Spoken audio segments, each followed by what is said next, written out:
Hi, y'all. It's Bridget Cutchaw with Real Things Living. Today, my guest is Jen Garrett.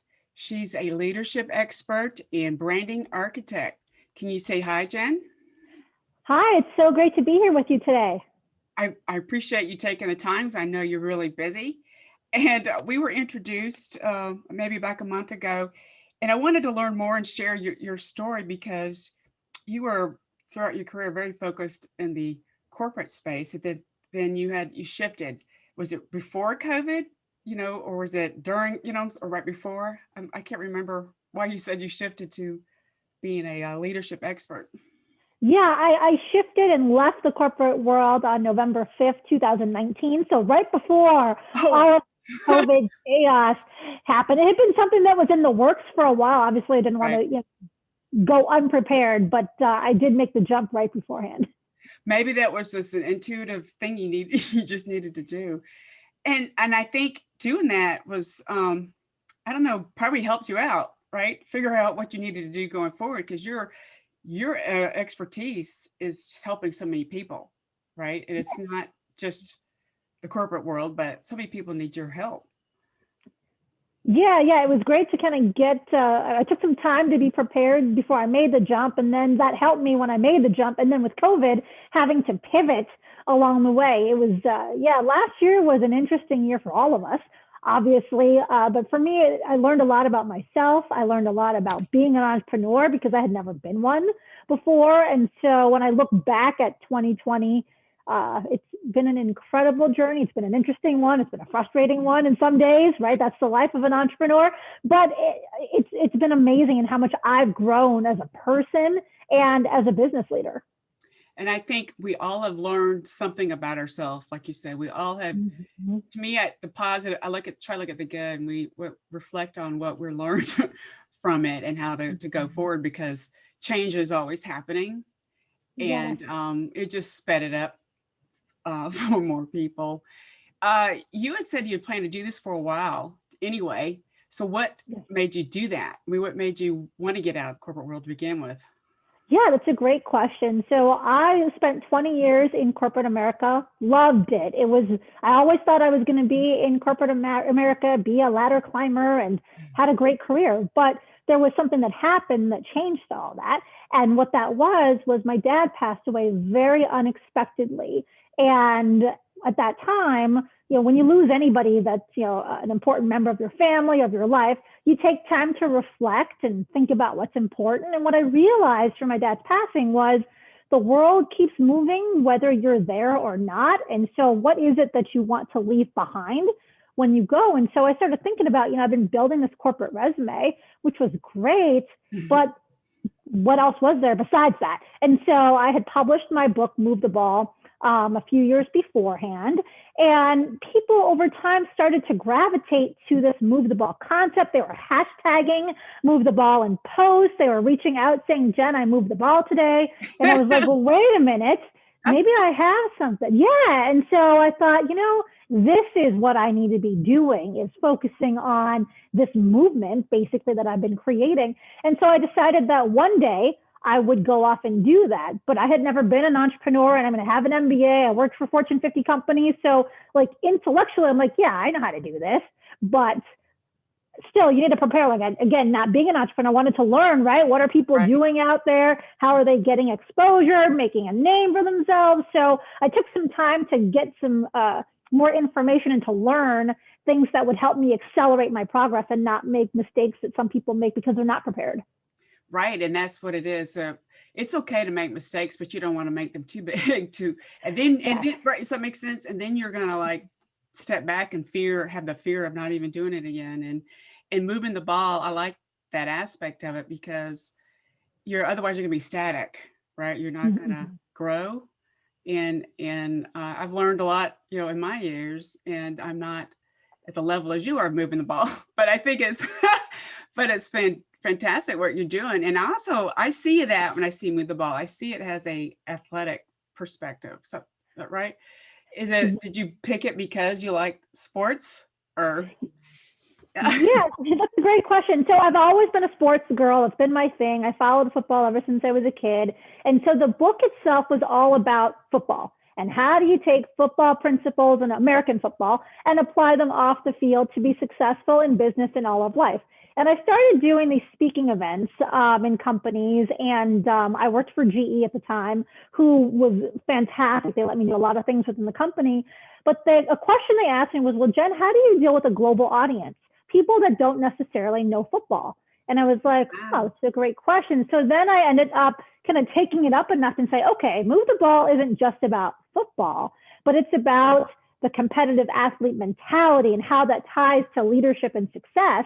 And so whether you know anything about football or not, you can understand the concept of moving a ball, any ball, right, forward. And so I've really kind of tried to take it away from football a little bit and bring it up so people can just conceptually think, whether, again, you know anything about sports or not, you can think in your mind, did I move the ball today or not? Gotcha. And I also think sports, you mentioned the word, I heard competitive.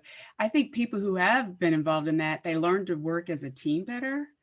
So it makes sense because you can't do everything by yourself. And so and I think that's why the quarterbacks are so important. So, that's how I see it. And I have sports experience, but not football, but like hockey and that requires a lot of tenacity as well. But it to me, I think you learn a lot just being part of a team and being competitive in a good way, right? Some people see it as negative, but I think it's more of a resilience thing, right? Yes. You got to adjust. Absolutely. And you mentioned quarterback, because that's obviously a very important part of football. And one of the things in the book that I analogize people to is you are the quarterback of your life, right? So whatever game it is you're playing, you have to take that ownership and leverage your team around you. But it starts with you. I found over the years, a lot of people would come wanting to pick my brain on, well, how did you advance in your career so quickly? And it was because I took ownership of it. I didn't leave it up to somebody else to promote me or to think about my next role. I thought about my next role, and I made relationships, and I learned the skills and expertise that I needed to position myself for that next role. But it starts with you having to take command, take charge of that. That's a good point, because some people think things are going to be handed to them and you have to do the hard work. And it's not that it looks all cool and sexy sometimes, but people don't realize how much work had to go into just getting on a football team. I mean, just making it to the NFL is, like, to me, the highest level. And I like, the analogy of what you're saying. You got to move the ball and take an ownership. And so then you also went on your book, I'm assuming, when you go on speaking gigs, right? And you hand that out as a gift, or I'm just curious. A lot of people do that. Yeah, it depends. I mean, sometimes we'll hand them out as gifts. Sometimes we'll raffle them, sometimes the organization will buy them for, all the attendees. So it just depends. But I do enjoy sharing the message. And, not everybody is into football, so not everybody wants to get the book. And that's okay. You have to realize too, like, who is your audience, right? Who are you serving? Who are you going to connect with as well? And I see that you've also helped athletes too, right? I do. Yes. Yeah. I work with a lot of professional athletes. Most of them are in the football space, not solely, but since kind of that's where the book began, that's kind of where I was, growing my network and my presence. And so most of the athletes I work with are football players, NFL or college level, mostly NFL, but there are some other Major League Baseball folks as well, basketball. Haven't done any hockey or soccer just yet. So you're helping them after they retire? I'm just trying to understand, to find their space afterwards. Yeah, so great question. So I'll talk in the NFL context. So the average NFL player career is 2 years. That's not a lot of time. And these guys joke that the NFL stands for not for long, right? And it's not. For most of them, you have a short career and you've got plenty of time in your life to figure out, okay, what's the rest of my career going to look like? So working with players, ideally, I work with them while they're still in the league. So that way they're positioning, preparing, right, for what's next. But also I work with some that have already exited the league and they're trying to find their way. That could be a couple different things. One, they're looking for a job, right? Going to work in corporate America, trying to figure out what kind of jobs they could do. Some of them want to be entrepreneurs. So figuring out what business do you want to get into, right? Some want to own franchises, some don't. So it's working with them through that critical thinking. And then some of them want to be speakers. So it's working with them on their speaking platform. What's your brand? What's your messaging? Who's your target audience? And putting all the artifacts together that go with what a speaker would need.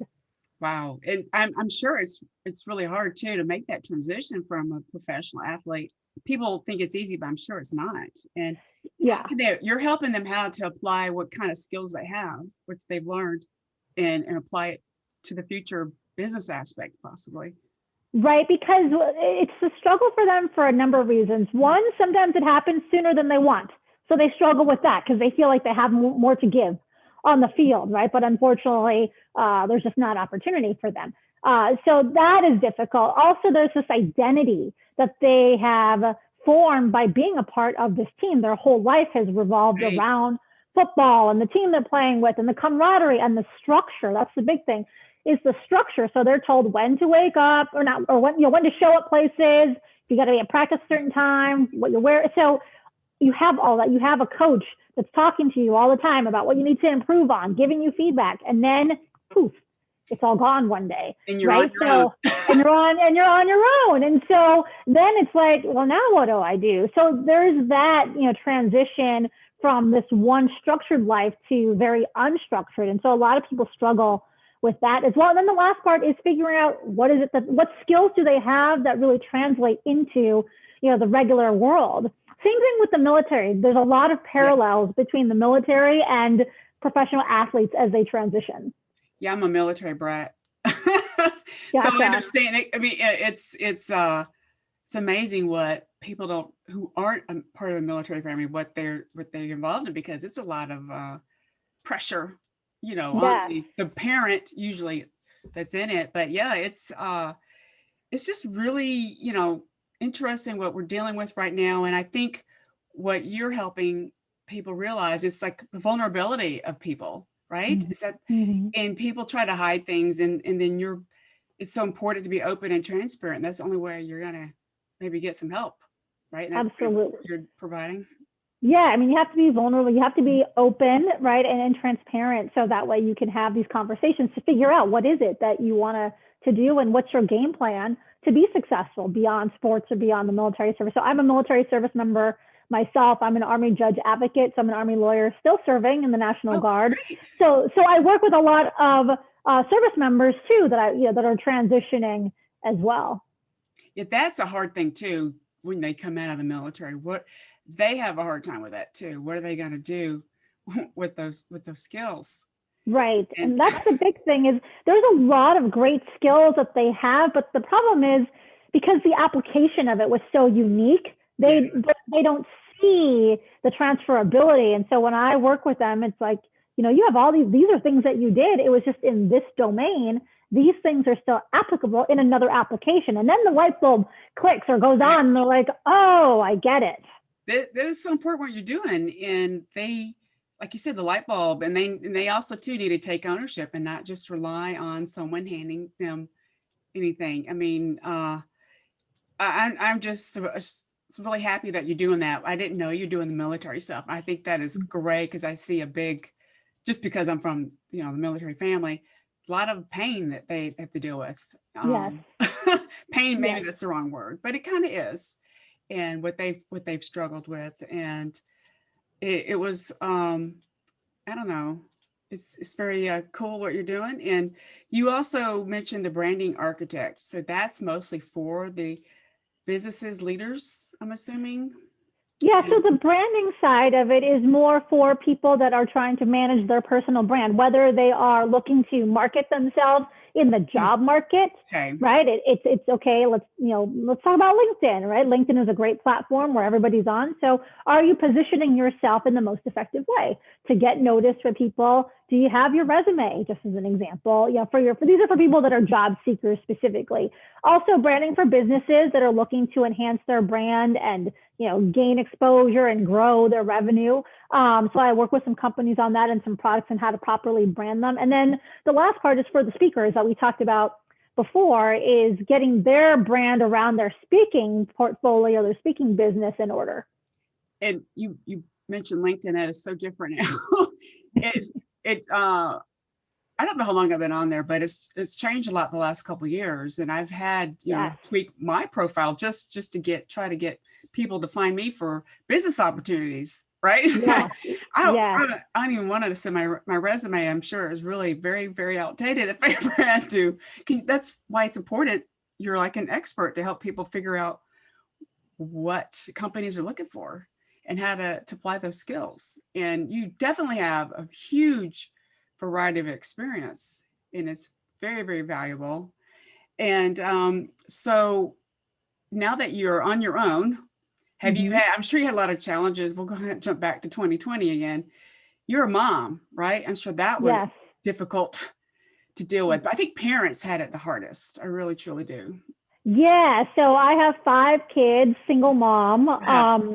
3 of my kids are now adults, but I have an 11-year-old and a 4-year-old at home. So I still have smaller kids as well. And so actually, I had a daughter that was graduating high school during the pandemic. So that was a real interesting time for her, having to deal with the shock of, right, schools are no longer in person, missing prom, not having a graduation in person. So it was really an adjustment for her. But yeah, I mean, as parents, our kids are now home all the time. So we all had to figure out, how do we navigate working and having kids at home and doing, I mean, I was used to doing Zooms already for my Right. business. So that, doing that for the school setting wasn't that much of an adjustment for me. But for the kids, I mean, they haven't done that before. So it was new for them to get on Zooms all day long. Right. My oldest was graduating college when this happened. Hmm. So that was, he didn't really care. They didn't have a ceremony, but still but he was expecting, right. And, Mhm. but he's going to be okay. And, but that's kind of what, like you said, they're not used to that. I've been using Zoom for quite a while as well, but I just saw from the stress levels, people who had younger kids, because working parents, and then you Mhm. being a single mom probably added to it because you didn't have the same support as some people. Um, but you figured it out, and the kids will be okay, I think, long term. I mean, that's just Yeah. my opinion. But they have to learn that that's how the life is going to throw things at you. My mom used to use that analogy: life gives you lemons, make lemonade. Yes. Yes. Exactly.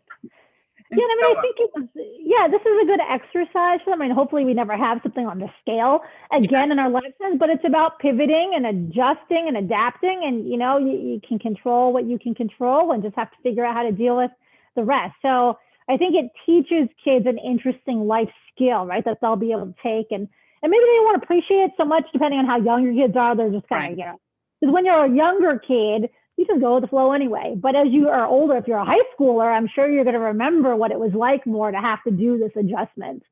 Exactly. And it's like didn't appreciate things that was happening to me when I was in high school, but now I do, living life as an Mm-hmm. adult on my own. They'll appreciate that at some Yeah. point. So what is your best advice for other parents who have, dealing with this? I'm just curious. That's a great question. So, I mean, I would say, so one of my favorite quotes ever is to always live by faith and not by sight.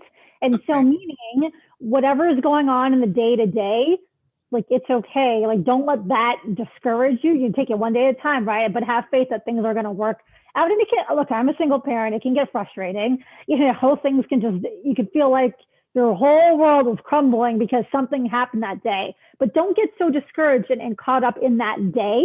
Just tomorrow's another day. And so I feel like when you come back to that and you remember that it's not, every day is not going to be like this, it helps you kind of deal with whatever it is you're going through on a particular day. Yes, your kids might be fighting and screaming, and hopefully they don't do that every day. But you know what I mean? Like you just have to, you just have to take each day as they come. But I think it's important too to remember that each day is a gift. It's a cliche, right? But I mean, it is. And It's so true. fortunately, there are a lot of people that have not made it through this pandemic. And so we are fortunate to still be here. So I think when you remember that as well, it helps make that day-to-day chaos not be so bad. I think that's a good point. It is I like to say also appreciate each moment. And when you have Yes. when your kids are a little focused, I mean, you have to get things done, but try to find time to focus on the moment with them. Yes. Yeah, find the blessings in things too. I mean, there's so many things that we can look back at last year and be negative about, and there are some things to be negative about, right? And point out and look how we can change things. But there are positives that came out of this past year as well. So I think we need to focus on those elements more because people always tend to focus on the negative things. Correct. And I'm one of those that tries to focus on, thankfully, on the positive, because it was hard, for me. I don't even though my kids were older, my clients that I had, some of them were like freaked out, about what was happening. Sure. How they're going to move forward. Right. Yeah. And for me last year, so I mentioned that I'm still serving in the military. I actually was deployed last year because of COVID. And so right at the beginning when, everything, no one knew what was going on, I got a phone call that said, you might get called up. We're putting you on notice. And I said, okay. And so, I mean, as a single parent, my parents, or my dad's deceased, but my mom is in California. So we went out to California in the middle of the pandemic when you didn't know if air travel was going to shut down or not, because I needed my kids there just in case I got called up, because there's nobody, I live in Illinois, there's nobody here that's going to watch my kids. And so it was an interesting time because I thought I was going to be gone for a couple of weeks. I was gone for 3 months. Wow. So where were you deployed to? I'm just curious. I was in Detroit, Michigan area for most of it, and then in Lansing because at the very beginning, Detroit was one of the hot spots. Yeah. And so, but to be gone for 3 months and not know you're going to be gone that long is a lot. Like for military deployments, we know we can be gone for 9 months or 12 months. You can plan for that. Like plan ahead. Plan ahead. Yeah. Like every single time, like I had my end date for my orders to when I was going to go home, and they just kept extending it. So I was like, oh, guess I'm not going home yet. So it was an interesting time for me too, to really just kind of went with the flow. And one day I'd get back home, I just didn't know when. Right. Well, it's great that your mother was able to help you, because that's one of the reasons that, that's a blessing. And, I didn't know you were deployed. That is just amazing. And then at the same time, you did start a podcast too, kind of. Was it last year or the year before? Yep. Nope. Last year was a podcast. So I kicked off my podcast the day after the Super Bowl. A month and a half later, 2 months later, I ended up getting deployed. So I'm trying to record my podcast while I'm. Right. Yeah, it was a crazy time. Get it distributed. So you mentioned the Super Bowl. I hope I'm not jumping around, but how is this, do you think, going to affect? I mean, sports are going to be back in normal. I hope that it hurt hockey a lot, COVID, because of the indoor thing, and they moved everything to Canada. Yes. And as a parent, I would have been devastated if my son would not have been able. I shouldn't say devastated, but you put a lot of time as a parent, the time and effort into it as well. But I think it will be okay. The outdoor sports handled it better, I think. I know the bubble for the NHL. So on my podcast, I just kicked off season 2 recently, but one of my first guests was the video coach for the Tampa Bay Lightning, who won the Stanley Cup last year. And so he was talking about how hard it was for them they were basically gone from their families for a couple months in this bubble. So yeah, it was definitely an interesting time for them and a difficult time because they're not used to being gone for that long, and so their whole life was disrupted as well to be in this bubble so that they could have sports continue. And so there was something, because there were so many people that needed sports to help them get through all of this chaos, right? And so it was good to see that there were some sports last year, because people back in March, people didn't know if there were going to be any sports. Were they going to be all canceled? Right. The one of the things I am involved in is running. And I do the Atlanta Peachtree on the 4th of July. They canceled it, and then they moved it to think, but it was a risk because you're having over 50,000 people. Sure. So I had to okay, we got to make sure everybody's okay. And so they moved it to Thanksgiving. Then I thought I'd rather be with my family on Thanksgiving, right? And so I did my run virtually. They allowed that. So that was a thing. That was really helpful. I have to get out, and I don't know why I'm one of those people. I'm just wired that way. I like it. I still do it. But I just saw, like you said, a lot of people need the sports because of the connection with others. Yeah. And I think you're learning from each other. So I'm hopeful that it will get better this year. Yeah. I think it will. But I think so. Baseball was okay. I think I don't really Yes. follow baseball, to be honest with you. Sorry. Yeah, baseball. So I'm a season ticket holder for the Cubs, so we weren't able to go to any of our games. Oh They wow. obviously played, and spring training is going, and so I know that for the Cubs, they're allowed to have 20% capacity so far. So Right. as a season ticket holder, I can't use my tickets yet. I have to, buy a ticket, but at least they're having some fans in the stadium, which is great. Right. That's a helpful. step. That's helpful. Like the Atlanta Braves, they have a new stadium, and they really couldn't. I think the stadium opened up in 2018, and then 2020 you couldn't have. Right, it's just too big. You couldn't have stuff there. And I mean, I'm just know about the Atlanta sports, but it's I think the football stadium here, the Mercedes-Benz Stadium, they're using it now as a big vaccination site Oh, gotcha. in Atlanta, which I think is cool. I mean, it is, but it's just amazing how everybody's life has been upended in some shape or form. But I think we're all going to, just hang in there and, like you said, take ownership. Yeah. Yeah, when you focus on the things that you can control, then you'll be fine. You just can't get caught up in the noise. That's true. That's really, really true. So the next thing I want to ask you is, what is your next endeavor? Because you're in a lot of stuff. How's that? I'm just curious. What do you plan to do in the future? I mean, I know you're going to continue your podcast. Are you going to do more? Hopefully, speaking engagements will pick up. Yeah, I'm doing some virtual speaking engagements now. I'm hoping to do some more in-person ones, as we continue on in the year. We'll just have to see how that goes. But the virtual ones are nice too. There's good and bad. Virtual is nice because you don't have to travel, right? Don't have to get on an airplane and deal with all that. But there's something about the in-person connection, which is good too when you're speaking. So I am looking forward to doing that versus just the virtual talk. So I'm hoping to do more of that. And then at some point, I keep telling myself I'm going to write a second book. This has been like in my head for 5 years. So what I may start writing, I will not have it done this year by any means, but I may start working on it. We'll see. Every once in a while, I'll get the thought that, yes, let's do it. And then I'm like, I have too much other things to do. So we'll see. I mean, it's a matter of priority, right? I mean, you focus on the things that you make a priority. Say that you're going to write a book, and so it's really about managing your time to do it, and you have other priorities, right? So that's kind of. Yeah, I mean, I hear people talk about how they don't have time. I never have time to do this.